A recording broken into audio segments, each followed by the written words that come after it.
Hello दोस्तों, स्वागत है आपका एक नई वीडियो पे। तो दोस्तों, आज के वीडियो में हम लोग सीखेंगे गुणनखंड विधि से वर्गमूल निकालना। ठीक है, तो गुणनखंड विधि से वर्गमूल कैसे निकालते हैं उसके बारे में आज हम लोग जानने वाले हैं। तो चलिए करते हैं वीडियो को स्टार्ट। और स्टार्ट करने से पहले यदि आप इस चैनल पर पहली बार आए हैं तो चैनल को सब्सक्राइब कर लीजिए और अपने दोस्तों के साथी से शेयर भी कर दीजिए। ठीक है, तो चलिए करते हैं वीडियो को स्टार्ट। तो सबसे पहले हम लोग इस 4 का वर्गमूल निकालेंगे गुणनखंड विधि द्वारा। ठीक है, तो ऐसे आप लोग जानते होंगे कि 4 का जो वर्गमूल होता है वो होता है 2।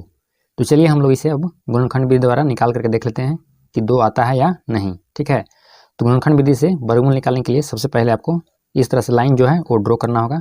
ठीक है, अब यहाँ पे आपको देखना है कि ये जो 4 है वो किससे कट रहा है। सबसे छोटी संख्या से आपको कटना है, तो सबसे छोटी संख्या वो है 2। ठीक है, 2 से जो है 4 कट जाएगा। कितना बार में कटेगा? 2 बार में कटेगा, इसलिए यहाँ पे लिख देंगे 2। ठीक है, फिर उसी तरह से आपको यहाँ पे लाइन एक ड्रॉ कर देना है इस तरह से।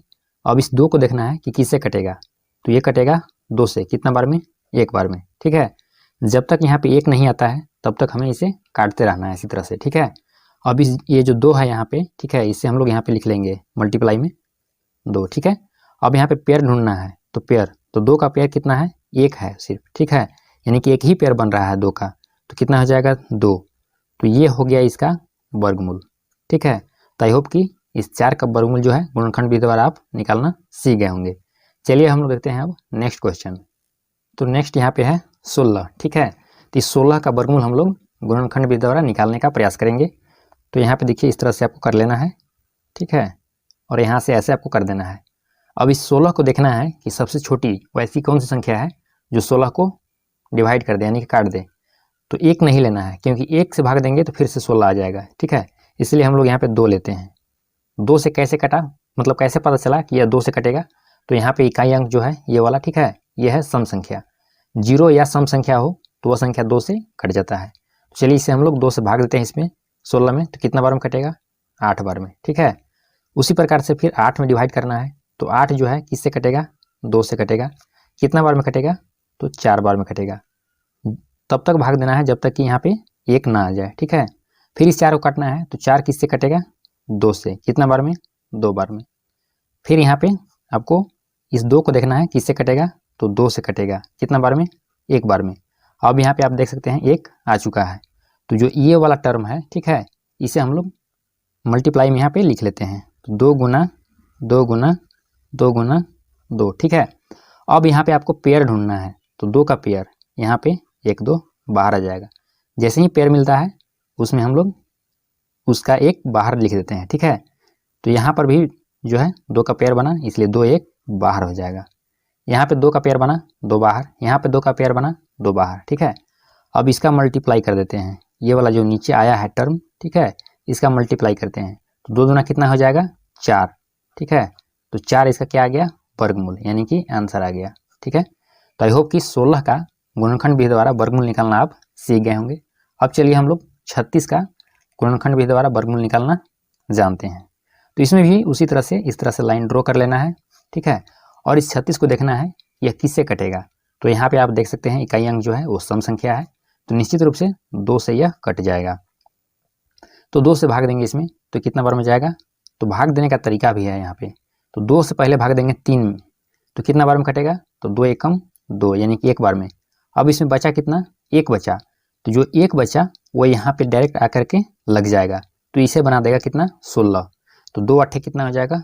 16। ठीक है, अब इस 18 को हम लोग डिवाइड करेंगे, तो यहाँ पे आप देख सकते हैं इकाई अंक में कितना है? 8 है, यानी कि सम संख्या है, तो यह 2 से कट जाएगा। ठीक है, अब 2 से इसे काटेंगे तो कितना बार में कटेगा? 9 बार में, क्योंकि 2 9 कितना होता है? 18। ठीक है, अब इस 3 को डिवाइड देना है, तो 3 में हम लोग यहाँ पे 9 में डिवाइड देना है। ठीक है, 9 को भाग देना है, तो 9 किससे कटेगा? 2 से नहीं कटेगा। किससे कटेगा? 3 से। तो 3 से कितने बार में कटेगा? 3 बार में। ठीक है, अब इस 3 को डिवाइड करना है, तो यह भी 3 से कट जाएगा। कितना बार में? 1 बार में। अब यहाँ पे आप देख सकते हैं यहाँ 1 आ चुका है। ठीक है, जब तक 1 ना आए तब तक हमें इसे डिवाइड करते जाना है। अब ये वाला जो टर्म है, ठीक है, इसका हम लोग यहाँ पे मल्टीप्लाई के रूप में लिख लेते हैं। तो 2 गुना 2 गुना 3 गुना 3 हो जाएगा। ठीक है, अब यहाँ पे पेयर ढूंढना है आपका, तो 2 का 1 पेयर बन रहा है, यानी कि 2 आ जाएगा बाहर। 3 का 1 पेयर बन रहा है, इसलिए 3 आ जाएगा बाहर। अब यहाँ पे जो बाहर आया उसका हम लोग मल्टीप्लाई कर देंगे, तो 3 दूना कितना हो जाएगा, 6 हो जाएगा। ठीक है, तो इसका जो वर्गमूल आया वो आया 6। तो हम लोग जानते हैं कि 36 का वर्गमूल जो है वो 6 होता है। ठीक है, तो आई होप कि 36 का वर्गमूल गुणनखंड विधि से आप निकालना सीख गए होंगे। तो अब चलिए हम लोग देख लेते हैं नेक्स्ट क्वेश्चन। तो नेक्स्ट क्वेश्चन है 81। तो इसका वर्गमूल निकालना है, तो इसे भी हम लोग इस तरह से कर लेते हैं। ठीक है, तो 81 देखना है, यानी कि 81 किससे कटेगा, 2 से नहीं कटेगा। क्यों, क्योंकि यहाँ पे विषम संख्या है। 3 से कटेगा कि नहीं, तो 3 से कटने का रूल होता है कि जब संख्याओं को हम लोग जोड़ते हैं तो जोड़ने पे यदि 3 से कट जाता है तो वह संख्या 3 से कट जाएगा। तो जोड़ते हैं, 8 हवे कितना होगा, 9। 3 से कटेगा या नहीं, कट जाएगा। ठीक है, तो हम लोग यहाँ पे देख देंगे 3। अब 3 से इसमें डिवाइड करेंगे तो 3 दूना होता है 6। ठीक है, तो इसमें कितना बचा, 2। अब जो 2 बचा यहाँ पे वो सीधे आकर के यहाँ पे लिखा जाएगा, तो इसे बना देगा 21। तो 3 से भाग देंगे इसमें, तो 3 सत्ते होता है 21। ठीक है, अब 27 को हम लोग डिवाइड करेंगे, तो 27 किससे कटेगा, 2 से नहीं कटेगा क्योंकि यहाँ पे विषम संख्या है। ठीक है, 3 से कट जाना चाहिए क्योंकि 7 2 9 होता है, यानी कि इसे जोड़ने पे यदि 3 से कट रहा है तो वह संख्या 3 से कट जाएगा। तो चलिए हम लोग इसे 3 से डिवाइड कर लेते हैं। 3 9 कितना होता है, 27। ठीक है, अब इसे हम लोग काटेंगे 3 से, 3 3 9। ठीक है, फिर यहाँ पे हम लोग 3 से डिवाइड करेंगे तो 1 आ जाएगा। जब तक यहाँ पे 1 नहीं आता है तब तक हमें इसे डिवाइड करते रहना है। अब यहाँ जो टर्म आपको दिख रहा है इससे हम लोग मल्टीप्लाई कर लेते हैं, तो 3 इंटू 3 इंटू 3 इंटू 3। ठीक है, अब यहाँ पे आपको पेयर ढूंढना है, पेयर यानी कि जोड़ा। तो 3 का एक पेयर यहाँ पे बन रहा है इसलिए 3 बाहर आ जाएगा। 3 का एक पेयर यहाँ बन रहा है इसलिए 3 आ जाएगा बाहर। अब जो बाहर आया यहाँ पे इसका मल्टीप्लाई करना है। ठीक है, इसका मल्टीप्लाई कर देना है, तो 3 3 का कितना हो जाएगा, 9। तो ये 9 जो है इसका हो गया आंसर, यानी कि 81 का जो वर्गमूल आया वो कितना आया, 9। ठीक है, तो आई होप कि इस क्वेश्चन को भी आप समझ गए होंगे। ठीक है, तो चलिए हम लोग अब इसका देख लेते हैं 144 का। ठीक है, तो 144 का गुणनखंड विधि से इसका वर्गमूल क्या आएगा। तो यहाँ पे आप देख सकते हैं सम संख्या है इसलिए सबसे छोटी संख्या 2 जो है इसे डिवाइड कर देगा। तो यहाँ पर रखते हैं हम लोग 2। 2 से काटेंगे इसे तो 14 है, तो 7 बार में कट जाएगा, 2 7 14। और ये जो 4 है 2 बार में कट जाएगा 2 से, तो यहाँ पे कितना आ गया, 72।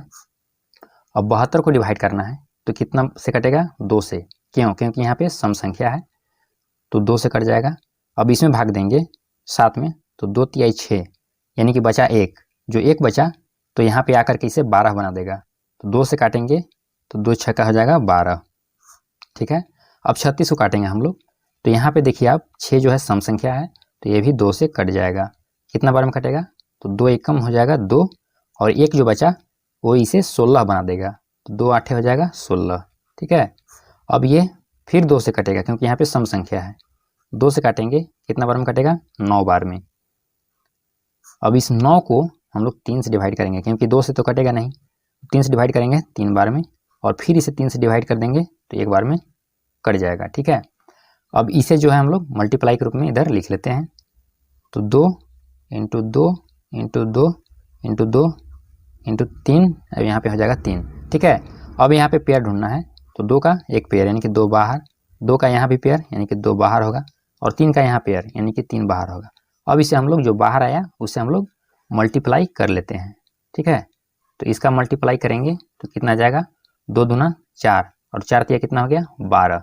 तो इसका जो है वर्गमूल निकल करके आ जाएगा 12। ये हो गया इसका आंसर, यानी कि 144 का जो है वो वर्गमूल कितना आ जाएगा, 12। तो आई होप कि इस क्वेश्चन को भी आप अच्छे से समझ गए होंगे। यदि ऊपर बताए गए सारे कंसेप्ट और क्वेश्चन को आप समझ गए हैं तो इसका वर्गमूल क्या होगा आप कमेंट सेक्शन में इसका आंसर देने का प्रयास करेंगे। ठीक है, आई होप कि यह वीडियो आपको पसंद आया होगा। वीडियो पसंद आया तो वीडियो को लाइक कीजिए, साथ ही अपने दोस्तों के साथ इसे शेयर भी कर दीजिए, और इस चैनल पर पहली बार आए हैं तो चैनल को सब्सक्राइब भी कर लीजिए इस तरह के बेसिक मैथ सीखने के लिए। तो मिलते हैं नेक्स्ट वीडियो में, तब तक के लिए जय हिंद।